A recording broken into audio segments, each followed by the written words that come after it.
Hello everybody, this is Brian O'Haron on December 11th, 2008. Dreary day, a lot of rain, not too cold, but damp and cool enough to make it uncomfortable. Time flies. This is, I don't know, something like my 64th or 5th program, and it's been going on for over a year now. I'll be going until the next election in Winston in November of 08. Unemployment's going up. We're officially in recession in America, and the rest of the world's kind of heading in that direction as well. Foreclosures are going up rather rapidly. Consumer spending is on hold, or at least slowing down greatly, aided by banks' inability to loan to people, or people inability to afford the loans. The financial banks received a lot of help on the aggregate demand side from the federal government, and now trying to help the three American car companies. We're in the middle of that now. I guess today the House of Representatives agreed $15 billion or so for a few-month loan, and the Senate will be working on that over now and over the weekend, I guess, to either come to an agreement or not. And then there's some supply side help from mortgage rates going down a bit now, and things like that. So we're going to be in this pickle for quite a long time. So don't get up too high hopes for great increases around the town of Winchester over the next 3 or 4 years. We're going to be hurt just like the rest of the United States, maybe more in some cases, because we rely so much on tax revenues from people that live in Connecticut but work in New York City in the financial area and in the banking industry, and even our own state revenue is going to go down because people will be unemployed, won't be working, won't be buying things. It all hits us in the taxes, which will eventually hit Winchester, and there are signs that some businesses in Winchester are already laying off people because they're losing contracts. It's not too great yet, but I imagine that'll increase over the next year. So that's why tonight I'm going to be talking mainly about my old pet peeve, getting more revenue into town. And I'm going to start out tonight with two special guests. The first one is somebody you've never heard of, unless you're English, Mr. Geoffrey R. Cross. Geoffrey is spelled in the English way, Geoffrey R. Cross. And once again, I will be featuring the most important member of our town management team for now and for the foreseeable future, getting to be more and more important as the recession deepens. Our town manager, Keith J. Robbins. Geoffrey R. Cross is featured as a thank you to him for the lessons that he taught me while he was vice president of the Americas Division of UNIVAC in Blue Bell, Pennsylvania, the CEO of International Computers Ltd. Limited in London, England during the 1970s, and chairman and CEO of Grundy Environmental Systems. I was the COO, Chief Operating Officer of this small company in San Diego, California. I couldn't find a picture of Geoffrey. I looked in all my old newspapers. I'm sure I got one around the house somewhere, but I couldn't find one. So tonight I'm using a picture of an ICL building. This one happens to be in Germany, but it's the same facade that all the buildings in London and all over the world had. So you'll see that from time to time during the first half of the program. Keith J. Robbins is featured for the major participation that he will have over the next few years with his direct reports, the land use boards, and the selectmen and various state officials when creating the much-needed partnership between the town of Winchester, the state, and the two major developments that are receiving their permits as we speak in the town of Winchester, up along the corridor, the Enterprise Corridor between Winston and Torrington. Once approved by the local land use boards, and remember, the Aurora Estate still needs the approval of the Litchfield court. They have reached an agreement on all the conditions, so I guess it's just a matter of time before we get that agreement. But once approved by the local land use boards, Aurora Estates and the Highland Ridge Estates and St. Anne's Country Club along the Enterprise Corridor between Winsted and Torrington will need some cooperative work between the town and the developers and the state to get this thing moving and get more revenue into our town, more taxpayers, increase the tax base, and get the spending into town. Remember now, when I first started talking about this over 3 years ago, a lot of people were in favor of this approach. The EDC, Economic Development Commission, the Redevelopment Commission, the Taxpayers Association, providing there weren't too many students in these 700 units or so. In those days it was more units. Today it's about 700, a little less, plus a country club and a bunch of amenities, including a clubhouse for the country club and ball fields and things like that. So we're going to lead a lot of cooperation. I've always said this on this program. So what I'm going to do tonight is go through this first part of comments and go through the way I helped Geoffrey Cross do things when I was working with him on many occasions. So in 1970, Geoffrey R. Cross was about 33 years old. In those days, as I said in previous programs, the major computer companies were run by 30-year-olds. Still are to a certain extent to this day. Geoffrey is an American citizen, born in the UK and educated in Canada. He was a very good, award-winning CEO, Chief Executive Officer, with an excellent financial background in the fledgling computer industry. In 1969, he was the Vice President of Univac's Americas Division. Univac in those days was like the second or third largest computer company in America, and they did $1 billion worth of business. They had about 30,000 employees, of which I was one and Geoffrey was one.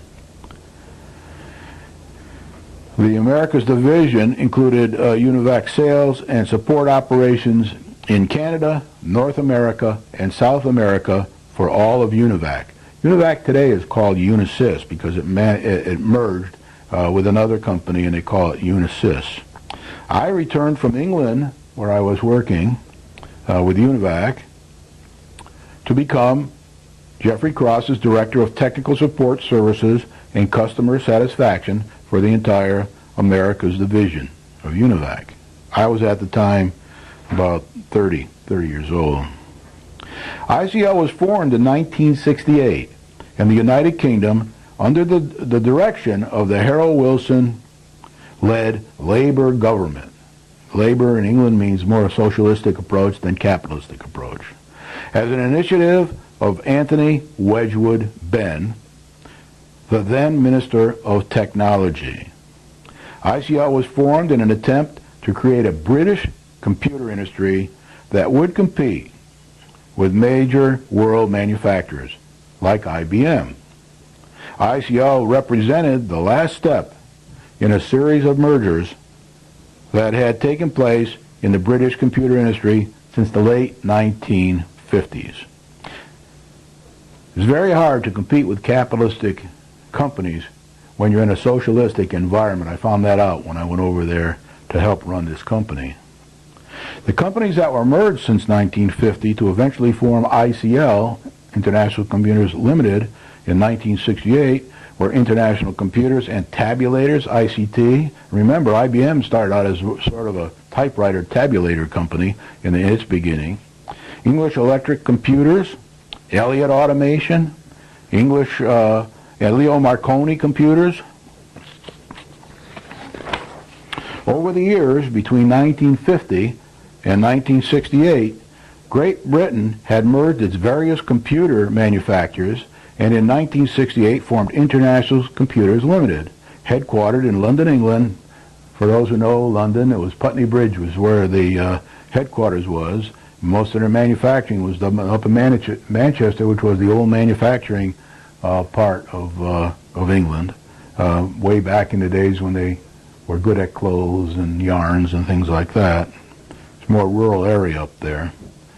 This was at the time the 5th largest computer company in the world. They also had 30,000 people, but they did nowhere near $1 billion worth of business as Univac did. Univac was a much more productive and profitable company. ICL was not in very good financial shape at the time. A large piece of it was owned by the government. They had many dissatisfied customers around the world,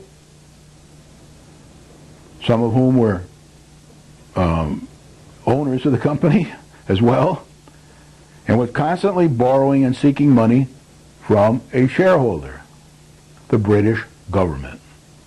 So at that time, in 1970 or so, the British government owned a lot of companies, similar to what Obama's trying to do here to help bail us out in America, investing in various banks and finance companies and car companies and things like that. They went through this in the past when in Britain, and I got involved with them just when they were trying to come out of that. They were trying to get out of all these businesses and get them into private hands because Maggie Thatcher was involved, and she was trying to get more, what I would call more capitalism into the society. It still today is not a capitalistic society, but it moved a lot closer under Maggie Thatcher's regime. I can remember 80% taxes over there on income. It's not. It's down around 45 now, or 40. So things got a little better over there.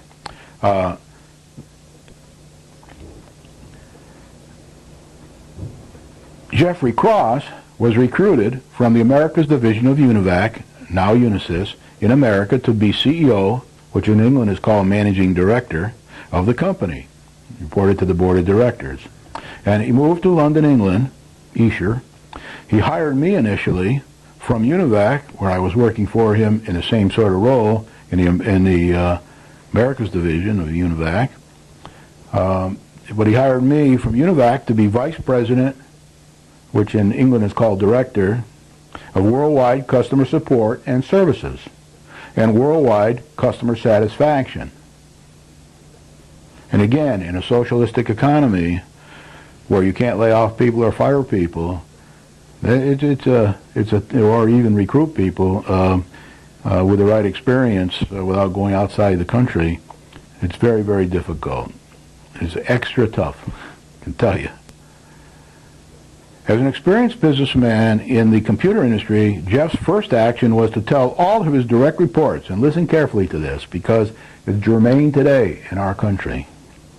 His first action was to tell all of his direct reports that he inherited, and they were an interesting assembly of direct reports because they were all from the major leaders. They were all major leaders of the companies that had been merged over the years. So he had the ex-president of one company and the ex-vice presidents of other companies and the ex-president of some other company. They were all in there trying to integrate all these computer companies from around Great Britain.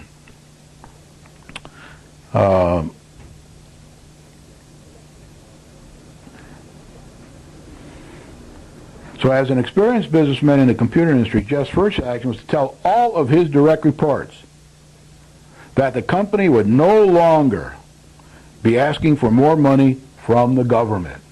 He said, we will not go to the government, wasn't even there a week, I don't think, when he said this, for any more money, to bail us out or to support us.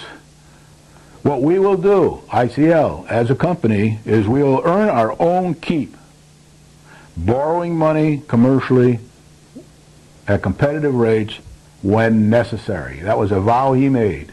That was the first thing. He then set out to manage the company in a profitable manner with the major objectives of profit and customer satisfaction. And there were many dissatisfied customers worldwide. He had a whole list of them, which he gave me the day I showed up on the job, many of whom were the shareholders themselves, a company like English Electric, those kind of companies. They own part of ICL, and they had bought computers from ICL, and they were not happy with their performance. Jeff's second action was to ask me to set up mechanisms to ensure that the company solved the long list of difficult existing problems with the customer base and the product line and the support staff,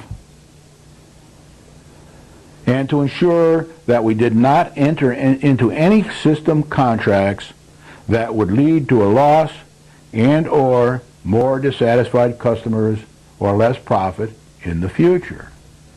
Now remember, 30,000 people spread all over the world here, and in those days, PCs did not exist. And most customers ran their businesses on large, complex, very expensive computer systems that were often not designed, manufactured, properly tested, and properly implemented. The cost of these systems range from, say, $50,000 minimum to multi-millions of dollars. If the company lost a major customer, i.e. if ICL or Unisys or even IBM lost a major customer in one industry, say an airline or bank, it would be very difficult, if not impossible, to sell a major system to another airline or bank throughout the world. Because all the competitors would go to those airlines and banks and exaggerate your problems you had at the one bank you did lose. Sometimes it wasn't even an exaggeration. Sometimes you deserved to lose those customers. Couldn't save them all. Some were past that. But if their business isn't running and they can't run their business, it's kind of like a lot of the businesses are today. If they can't get capital from the banks, they go out of business and can't run. So this was very, very, for a computer company in those days, this was very, very important that you didn't lose a customer. It would be very difficult, if not impossible, to sell a major system, as I said, to another airline or bank. Same for Wall Street. Message switching systems around the world for telecommunications in those days and dealing between airlines around the world. I worked on some of those systems.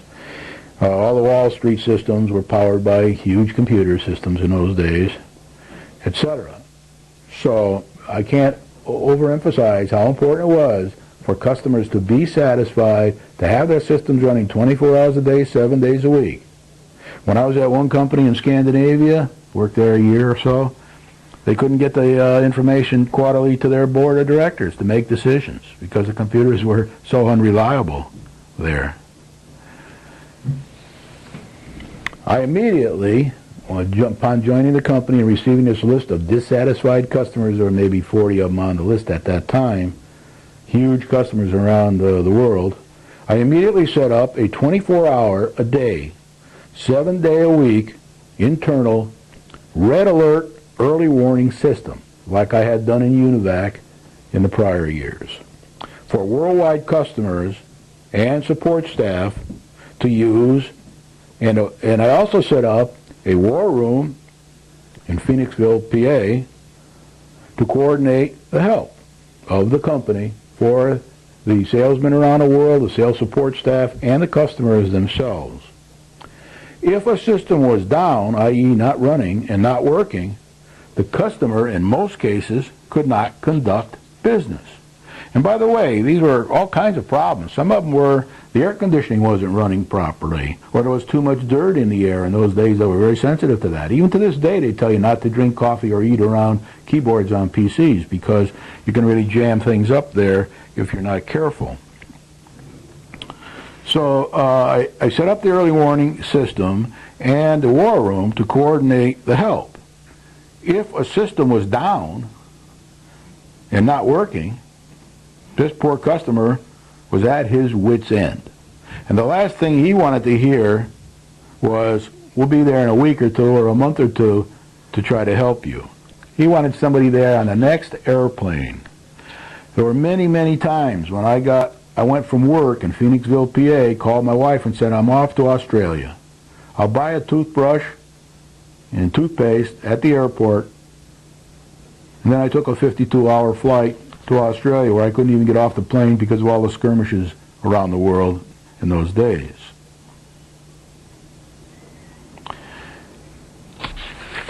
I travel the world at the drop of a hat with technical experts, troubleshooting the customer problems and arranging lasting remedies. This lasted for about 7 years while I was with ICL. The ICL technical resources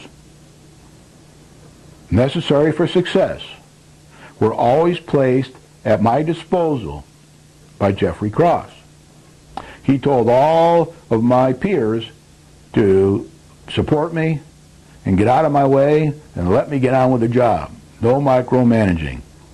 Nobody ever did try to micromanage me because they didn't have my experience in those days. So when a customer needed a piece of equipment, I'd call up the factory in St. Paul, Minnesota, and I'd say, take one off the assembly line and get it out here on the next airplane.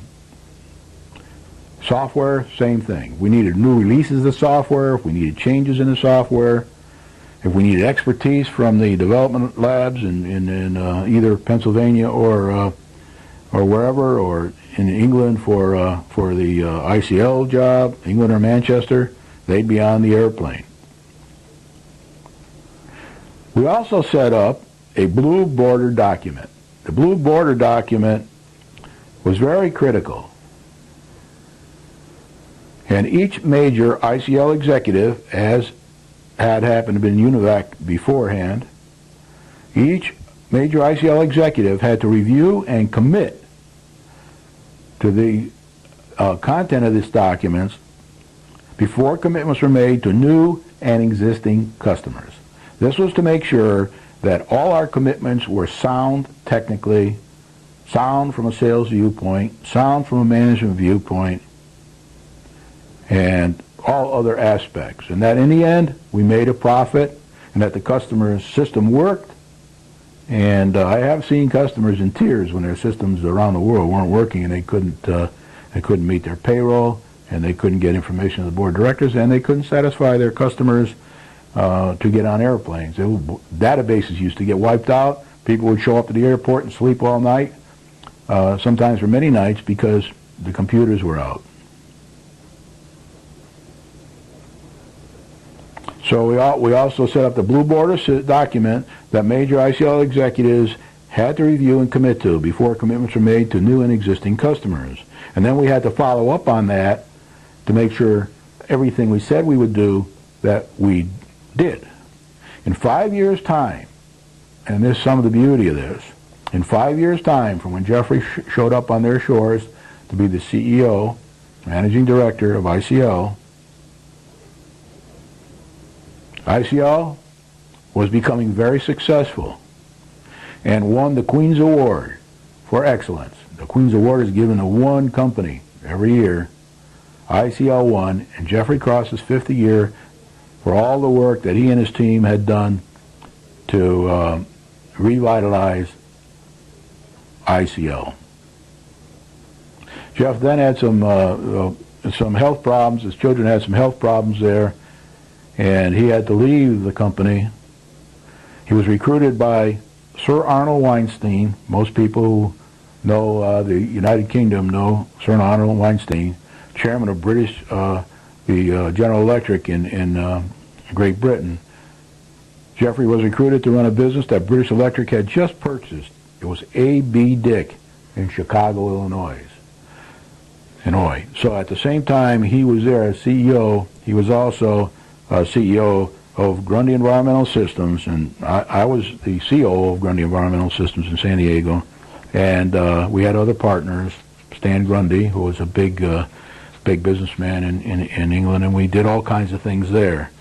Geoffrey's still around today. I can't find a picture of him, and I'm not quite sure where he is, but he was very instrumental in creating an environment for me to be successful, and in turn himself to be successful. So staying out of my way while I went to do the job and made a lot of waves doing it, Because when you have, it's like, when you're a lifeguard, the first thing they tell you when you go to lifeguard school is you ask them, what happens if the person I'm trying to save tries to drag me down and drown me as well, which often happens. They said, punch him in the chin, knock him out, and drag him in the shore. So Geoffrey set the environment, which is very critical. It's very critical for the selectmen to set the environment here for our town manager, and then let him get on with the job and help him wherever he needs help, as Geoffrey did to me. So I thank you, Geoffrey Cross. Hope to see you again. If I find a picture sometime, I'll put it up here for you to see. But very, very good CEO and chief executive. He also did some other startup companies and worked in the religious field, and he's very well-rounded.